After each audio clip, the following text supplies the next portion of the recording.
Hello बच्चों, आज का अपना टॉपिक है कि जो सिंगल फेज इंडक्शन मोटर है वो सेल्फ स्टार्टिंग क्यों नहीं होता है। ठीक है, तो आज हम समझेंगे कि single phase induction motor self starting क्यों नहीं है। तो जैसे देखो समझिए इसका कंसेप्ट। हम क्या करते हैं, जैसे ही हम किसी भी मोटर को स्टार्ट करने के लिए उसको एनर्जी देना पड़ता है। और कौन सी एनर्जी देना पड़ता है? इलेक्ट्रिकल एनर्जी देना पड़ता है। तो जैसे हम ये सिंगल फेज इंडक्शन मोटर हमारा है तो उसको सिंगल फेज सप्लाई देना पड़ेगा।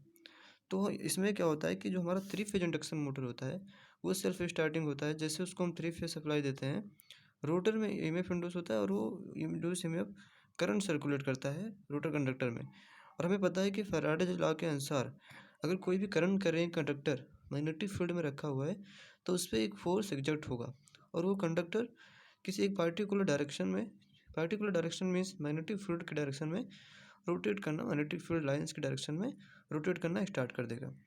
तो अब ये सिंगल फेज इंडक्शन मोटर क्यों नहीं सेल्फ स्टार्टिंग है, तो आज हम इसको समझ लेंगे और इसके बाद आपको समझ में आ जाएगा कि सिंगल फेज इंडक्शन मोटर क्यों नहीं सेल्फ स्टार्टिंग है। ठीक है, तो जैसे समझिए, सपोज करिए हमने इसको सिंगल फेज सप्लाई दी। ये हमारा सिंगल फेज इंडक्शन मोटर है, ये स्टेटर है और ये क्या है, रोटर है। ठीक है, तो हमने क्या किया, सिंगल फेज सप्लाई दिया है इसके स्टेटर को। अब क्या होगा, स्टेटर को जैसे हम सिंगल फेज सप्लाई देंगे तो स्टेटर के स्लॉट्स में क्या रखा हुआ है, यहाँ पे स्लॉट्स हैं। ठीक है, तो इन स्लॉट्स में क्या रखा हुआ है, कंडक्टर रखे हुए हैं। ये चीज़ जानना बहुत ही जरूरी है क्योंकि जेईई के एग्जाम में क्वेश्चन डायरेक्टली पूछता है। ठीक है, तो ये यहाँ क्या है, स्लॉट्स है, स्लॉट्स में कंडक्टर रखें। जैसे हम यहाँ पे सिंगल फेज सप्लाई देंगे देन क्या होगा, व्हाट विल हैपन कि ये जो कंडक्टर हैं इसमें क्या होगा, मैग्नेटिक फील्ड प्रोड्यूस हो जाएगी। और ये मैग्नेटिक फील्ड प्रोड्यूस होगी तो हमारा जो अल्टरनेटिंग, ये क्या है, एसी सप्लाई है। तो AC supply, single phase AC supply दे रहे हैं इसको। ठीक है, तो फिर एसी सप्लाई के कारण क्या होगा, यहाँ पे रोटेटिंग मैग्नेटिक फील्ड होगी और यहाँ से रोटेटिंग मैग्नेटिक फील्ड प्रोड्यूस होगी। ठीक है, तो ये रोटेटिंग मैग्नेटिक फील्ड चेंज करती रहेगी, मतलब कभी किसी कंडक्टर पे नॉर्थ पोल, किसी कंडक्टर पे साउथ पोल। इससे क्या होगा कि जो हमारा रोटेटिंग मैग्नेटिक फील्ड में ये जो रोटर रखा हुआ है, रोटर का वाइंडिंग है, रोटर के भी वाइंडिंग है। ठीक है, इस पर भी कंडक्टर है। तो क्या होगा, रोटर के कंडक्टर में ईएमएफ इंड्यूस होगा, इतना तो आप जानते ही होंगे। जैसे ही ईएमएफ इंड्यूस होगा तो ये जो मैग्नेटिक फील्ड प्रोड्यूस होती है थ्री फेज इंडक्शन मोटर में, उसको बोलते हैं रोटेटिंग मैग्नेटिक फील्ड। पर यहाँ पे जो मैग्नेटिक फील्ड प्रोड्यूस होगी उसको बोलते हैं pulsating magnetic field. Pulsating magnetic field. अब देखिए दोनों में डिफरेंस क्या है। तो ये जो मैग्नेटिक फील्ड है इस पर क्या होगी कि करंट, इसमें एमएफ इंड्यूस होगा और एमएफ इंड्यूस होने के कारण इसमें करंट सर्कुलेट होगा।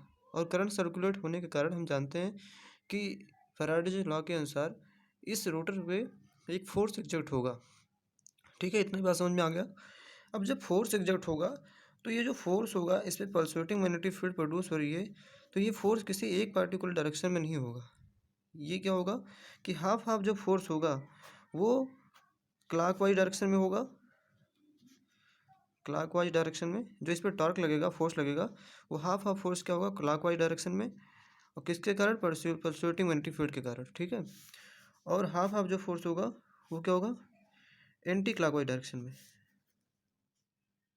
एंटी क्लॉकवाइज डायरेक्शन में। ठीक है, तो अब जो रिजल्टेंट टॉर्क होगा, हाफ हाफ फोर्स कहाँ लगा, क्लॉकवाइज डायरेक्शन में, और हाफ हाफ फोर्स कहाँ लगा, एंटी क्लॉकवाइज डायरेक्शन में। तो जो रिजल्टेंट टॉर्क होगा, इस रिजल्टेंट टॉर्क जो होगा, टॉर्क वो क्या होगा, मान लो यहाँ पे लग रहा है जो टॉर्क, ये फॉरवर्ड डायरेक्शन में, इसको फॉरवर्ड डायरेक्शन बोलो या क्लॉकवाइज डायरेक्शन बोलो, ये लग रहा है टीएफ। ठीक है, टीएफ मतलब ये टॉर्क। ठीक है, टॉर्क फॉरवर्ड डायरेक्शन में लग रहा है। और यहाँ पे लग रहा है बैकवर्ड डायरेक्शन में, या फिर कर दो इसको एंटी क्लॉकवाइज डायरेक्शन में, ये लग रहा है टीबी। ठीक है, टी मतलब टॉर्क, बी मतलब बैकवर्ड। ठीक है, तो जो रिजल्टेंट होगा, रिजल्टेंट टॉर्क टी आर होगा।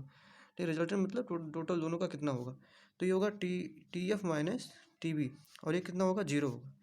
तो जब ये आधा टार्क जो है, आधा कोई व्यक्ति है जो आधा रोटर को इधर से खींच रहा है और उसकी अपोजिट डायरेक्शन में कोई इधर से खींच रहा है, तो जो रोटर पे जो टोटल रिजल्टेंट टार्क होगा वो क्या होगा, जीरो होगा। इससे क्या है कि जो सिंगल फेज इंडक्शन मोटर है वो, उसका जो रोटर है वो घूमना स्टार्ट नहीं करेगा क्योंकि उस पर जो फोर्स लग रहा है, टार्क लग रहा है, वो जीरो है।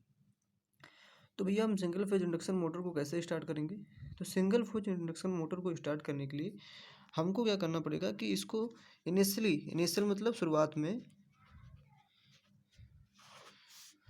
ये क्वेश्चन पूछ लेता है कि हाउ वी कैन स्टार्ट ये सिंगल फेज इंडक्शन मोटर। तो उसमें दिया रहेगा ऑप्शन में कि we give initial torque, we can add capacitor condenser, we second दिया रहेगा we can modification, we can do modification in single phase induction motor. तो सिंगल फेज इंडक्शन मोटर में हम कोई मॉडिफिकेशन नहीं कर सकते इसको स्टार्ट करने के लिए, सेल्फ स्टार्ट बनाने के लिए। तो हम क्या करेंगे कि इसको इनिशियल टार्क देंगे। इनिशियल टार्क मतलब हो गया कि स्टार्टिंग में इसको थोड़ा सा टार्क देना पड़ेगा, इसीलिए इसके साथ जो होते हैं कैपेसिटर वगैरह जो लगा दिया, कंडेंसर वगैरह लगा दिया जाता है कि स्टार्टिंग में इसको जब थोड़ा सा टार्क मिल जाएगा तो क्या होगा, उसी डायरेक्शन में ये रोटेट करना स्टार्ट कर देगा। फिर एक बार ये मैग्नेटिक फील्ड में लॉक हो जाएगा और ये रोटेट करता रहेगा रोटर। तो ये चीज़ समझ में आ गया कि single phase induction motor self starting क्यों नहीं होता है। अच्छा, इसको प्रूव किया था ये सेल्फ स्टार्टिंग क्यों नहीं है, इसको डबल रिवॉल्विंग थ्योरी ने प्रूव किया था।